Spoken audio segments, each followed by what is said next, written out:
नमस्कार बच्चों। 8th class. आज हम आपकी पसंद पाठ्य पुस्तक का पाठ 9 पढ़ेंगे, कबीर की साखियाँ। उससे पहले हम थोड़ा सा कबीर दास जी के बारे में जान लेते हैं। कबीर दास जी विधिवत रूप से शिक्षित नहीं थे। विधिवत रूप से मीन्स उन्होंने किसी स्कूल में जाकर शिक्षा प्राप्त नहीं की। उन्होंने सत्संग और अपने अनुभव से इधर उधर घूमकर ज्ञान प्राप्त किया और लोगों में अपने ज्ञान को बांटा। ये निर्गुण भक्ति के कवि थे, भक्तिकालीन कवि थे। नीमा और नीरू नामक जुलाहे ने इनका पालन पोषण किया था। इनकी रचनाएं बीजक के 3 भाग थे, सबद, साखी और रमैनी। बीजक का एक भाग आज हम पढ़ेंगे, साखियाँ। इनकी रचनाओं में भाषा सदुकड़ी का प्रयोग किया है, पंचमेल खिचड़ी भी उसे बोला गया है। और ऐसी भाषा का प्रयोग किया है इन्होंने अपनी रचनाओं में जो सामान्य जन को समझ आए, आम आदमी को समझ आ जाए। जन जन की भाषा उसमें डाली है। अवधी, ब्रज, राजस्थानी, बहुत सारी भाषाओं में इन्होंने अपनी रचनाएं की हैं। और इनका संदेश हर मनुष्य तक पहुंचा है। ऐसी भाषा का प्रयोग किया है कि वो हर पढ़ने वाले को समझ आई है। तो अब कबीर की साखियों में क्या कबीर दास जी हमें समझाना चाहते हैं, थोड़ी सी इसकी समरी जानेंगे। इन साखियों के माध्यम से कबीर दास जी क्या कहना चाहते हैं। इन साखियों में कबीर दास जी कहते हैं कि हमें सज्जन पुरुष को उसके ज्ञान के आधार पर ही परखना चाहिए, उसके बाहरी दिखावे से नहीं।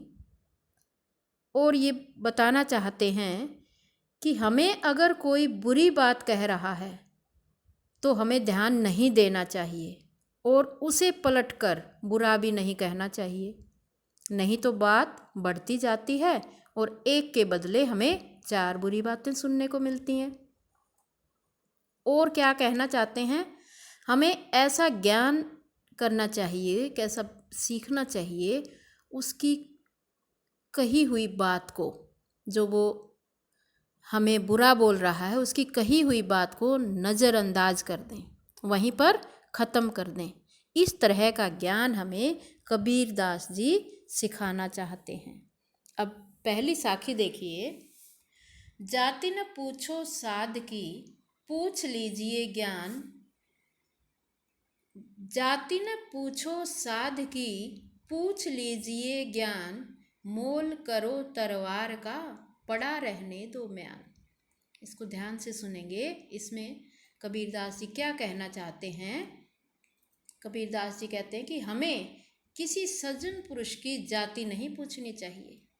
कबीरदास जी इसमें कहना चाहते हैं कि हमें सज्जन पुरुष से उसकी जाति नहीं पूछनी चाहिए, अपितु उसका ज्ञान देखना चाहिए कि वो कितना ज्ञानी है, ये जानना जरूरी है।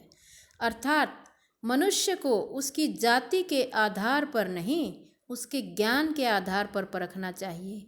क्योंकि जब हम तलवार खरीदने जाते हैं तो उसकी कीमत म्यान देखकर नहीं लगाते कि वो कितने चमकीले कवर में डली हुई है, ऐसे कीमत नहीं लगाते। तलवार को निकाल कर देखते हैं, परखते हैं, फिर उसकी कीमत लगाते हैं। ऐसे ही मनुष्य के बाहरी दिखावे से नहीं, उसके अंदर छिपे हुए ज्ञान से ही हमें उसकी पहचान करनी चाहिए। दूसरी साखी जानिए। आवत गारी एक है, उलटत होई अनेक। कह कबीर नहीं उलट ये, वही एक की एक। कितनी बड़ी बात कबीरदास जी ने कही है। आवत गारी एक है, कबीरदास जी कहते हैं इसमें जब कोई हमें गाली देता है तब वह एक होती है, पर हम पलटकर उसे भी देते हैं तो वो बढ़ते बढ़ते अनेक हो जाती हैं, एक से अनेक हो जाती हैं। जब कोई हमें गाली देता है तो वो एक होती है। गाली मीन्स गाली, अपशब्द बोलना। और जब उलटत मीन्स फिर कर, जब हम बदले में उनको बोलते हैं तो अनेक हो जाती हैं। इसलिए जब हम उसकी एक गाली पर ही ध्यान नहीं देंगे तो वह वहीं खत्म हो जाएगी, अर्थात वो एक की एक ही रह जाएगी। वही एक की एक मीन्स अगर हम पलट कर जवाब नहीं देंगे तो वो एक गाली एक ही रह जाएगी। आगे देखिए, माला तो कर मैं फिरई, जीभ फिरई मुख माही, मनवा तो चहु दिसी फिरई, यह तो सुमिरन नाही। अब कबीर दास जी चंचल मन के बारे में बताते हैं कि जब मनुष्य का मन चंचल होता है तो उस भक्ति का कोई फायदा नहीं है।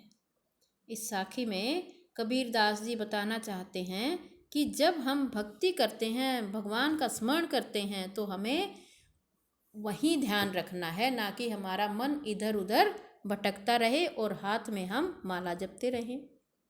इसमें कबीर दास जी कहते हैं कि माला को हाथ में लेकर मनुष्य मन को घुमाता रहे, उसका मन को, मन मीन्स उस मन का मनिया, उसको तो घुमाता रहे, जीभ फिरे मुख माही, और मुंह में राम राम भी बोलता रहे अंदर ही अंदर।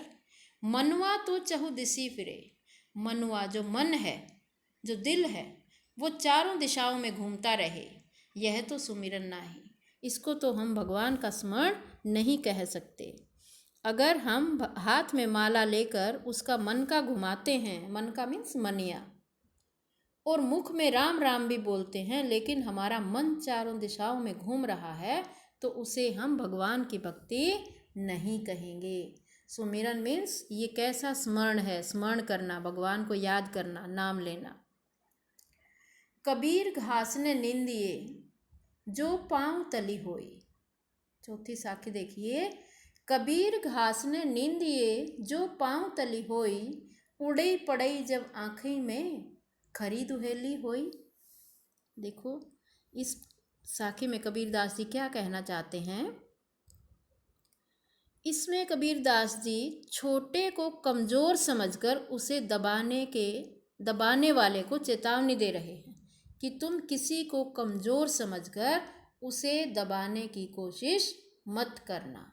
ये इनके माध्यम से, घास के माध्यम से, तिनके के माध्यम से, पाँव के माध्यम से कबीर दास जी ये संदेश देना चाहते हैं कि हमें कभी कमज़ोर को कमज़ोर नहीं समझना चाहिए, उसको नहीं दबाना चाहिए। अब इसका अर्थ जानिए। इसमें कबीर दास जी कहते हैं कि हमें कभी घास को छोटा समझकर उसे दबाना नहीं चाहिए, क्योंकि जब घास का एक छोटा सा तिनका भी आँख में गिर जाता है तो वह बहुत दुख देता है, बहुत कष्ट देता है। अर्थात हमें छोटा समझकर किसी पर अत्याचार नहीं करना चाहिए। इसका भाव यह है कि हमें किसी को छोटा समझकर उस पर अत्याचार नहीं करना चाहिए। आगे देखिए, जग में बैरी कोई नहीं जो मन शीतल होए, या आपा को डारी दे दया करे सब कोई। जग में बैरी कोई नहीं जो मन शीतल होए, जग में बैरी कोई नहीं जो मन शीतल होए, या आपा को डारी दे दया करे सब कोई। प्रस्तुत साखी में कबीर दास जी ये कहना चाहते हैं, जग में बैरी कोई नहीं, कि संसार में कोई दुश्मन नहीं हो सकता। कब? जो मन शीतल होए। अगर हमारा अपना मन शीतल है, शांत है, तो इस पूरे संसार में हमारा कोई दुश्मन नहीं हो सकता। या आपा को डारी दे, आपा मीन्स घमंड, दया करे सब कोई। अगर हम अपने घमंड को त्याग दें, अपने अहंकार को त्याग दें, डारी दें मीन्स उड़ा दें, त्याग दें, दया करे सब कोई, तो सब हमारे लिए दयावान बन सकते हैं। सब हमारे लिए दयावान, हमारे मित्र बन सकते हैं, और कोई हमारा शत्रु नहीं हो सकता। कब? जब हम शांत हैं, हमारा मन शांत है। अगर हम शांत हैं तो हमारा कोई दुश्मन नहीं बन सकता। तो इसका अभ्यास जानेंगे अगली वीडियो में। आज के लिए इतना ही। धन्यवाद।